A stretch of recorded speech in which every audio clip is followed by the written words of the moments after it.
Welcome students, welcome our online classes from Rise and Shine School. I am your English grammar teacher, Miss Mahavish. Today we are going to conduct our first lecture. We are talking about the part of speech today. This is the first step of English grammar. We are getting noun, pronoun, verb, adjective, adverb, prepositions, conjunctions and interjections.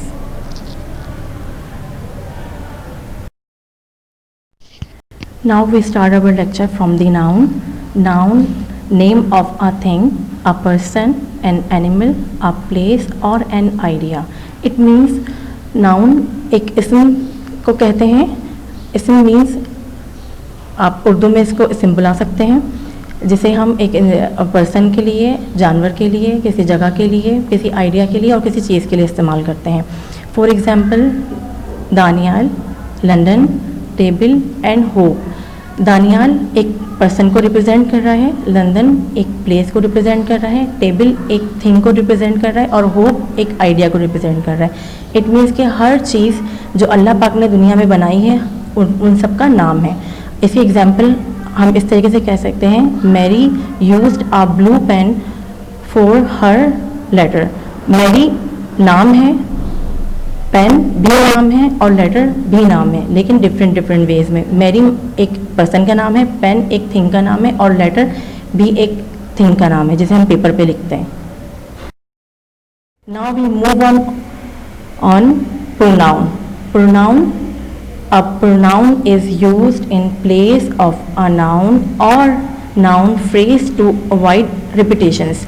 It means pronoun हम noun की जगह use करते हैं, यानी कि इसम की जगह यूज़ करते हैं. बार बार किसी का नाम पुकारना, उसकी जगह हम pronoun का इस्तेमाल करते हैं. For example, I, you, it, we, us, them, those. Like if I talking about me. आप लोग जैसे जानते हैं कि आप लोग के टीचर का नाम मिस महाविश है. अब महाविश की जगह बार बार महाविश यूज़ नहीं होता. That's why I am saying I am महाविश. Example, I want her to dance with me. कि मैं चाहता हूँ कि वो मेरे साथ डांस करें. आई मतलब मैं, हर मतलब वो और विद मी मेरे साथ. Now we move on verb. Verb is very important part of speech. Verb shows an action or a state of being. It can show what someone is doing or did. Verb means action, यानी कि काम जो हम करते हैं. और verb जो है इस बात को शो करता है कि हम क्या काम कर रहे हैं. For example, go, speaking, lived, been, is. अगर हम चल रहे हैं और हमें उसको जाहिर करना है तो हम इसके लिए गो इस्तेमाल करेंगे. जो भी हम बात कर रहे हैं उसके लिए हम स्पीकिंग का इस्तेमाल कर रहे हैं. It means it is also verb. हम इसके एग्जाम्पल लेते हैं. I listen to the word and then repeated. I listen मैंने सुना, listen is verb. To the word यानी कि एक वर्ड को, और मैंने उसको रिपीट किया. इस वक्त स्टूडेंट्स आप सुन रहे हैं पार्ट ऑफ स्पीच, ये भी एक वर्ब है. You are listening my voice. Now we move on adverb. Adverb modifies a verb, an adjective or an other adverb. It tells how often, where, when. It means जो adverbs होते हैं वो हमारे verb को वाज़ेह करते हैं और उसको एम्फसाइज करते हैं. जो भी हम काम कर रहे होते हैं उसको हाईलाइट करने के लिए वर्ब यूज़ किया जाता है. For example, slowly, very, always, well, too. Like yesterday I ate my lunch quickly. कल मैंने अपना खाना जल्दी से खा लिया. यहाँ पे खाना यानी कि I ate is verb and quickly is adverb. Adjectives. Adjectives describe, modifies or give more information about a noun or a person. Adjective एक ऐसी पार्ट ऑफ स्पीच का पार्ट है जिसमें हमारे नाउन और प्रोनाउन को जाहिर किया जाता है और उसको वाज़ेह किया। Now we move on preposition. Preposition shows the relationship of a noun, phrase or pronoun to another word. It means prepositions जो हैं वो relationship को show करते हैं noun और pronoun के और phrase के दरमियान. For example, at, on, in, from, with, about.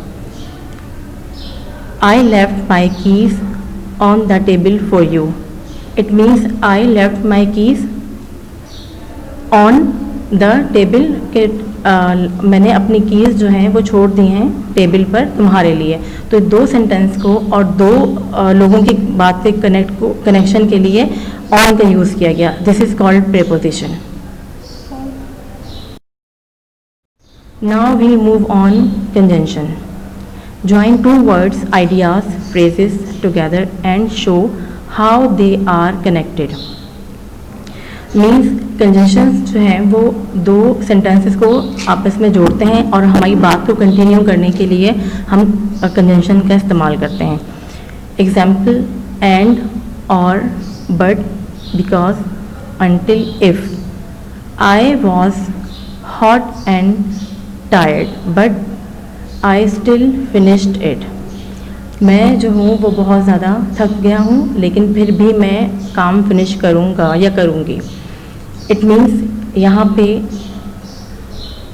And और बट आर कंजंक्शंस दो सेंटेंस को आपस में जोड़ रहे हैं. Now we move on interjection. Interjection a word or phrases that express a strong emotion. It is a short exclamation. It means interjections वो होते हैं जैसे ही हम कोई अच्छी या बुरी खबर सुनते हैं और जो हमारा इमोशनली रिएक्शन होता है उसको इंग्लिश में इंटरजेक्शन कहते हैं. For example, oh, hey, wow, oh, oh, wow, I passed my English exam. Like आपने एकदम से न्यूज़ सुनी कि आप अपने एग्ज़ाम में पास हो गए हैं तो wow, I passed my English exam. Students, आप लोगों ने वीडियो सुनी, देखी. Now it's time for the homework. आप लोगों का होमवर्क सिर्फ सिंपल ये है कि आपने अच्छे से सुनना है और रिकग्नाइज़ करना है तमाम पार्ट ऑफ द स्पीच को ताकि आपकी ग्रामर को इम्प्रूव होने में मदद मिले. और आप इसके बारे में कुछ भी क्वेश्चन आंसर्स कर सकते हैं स्कोलॉजी पर. Thank you.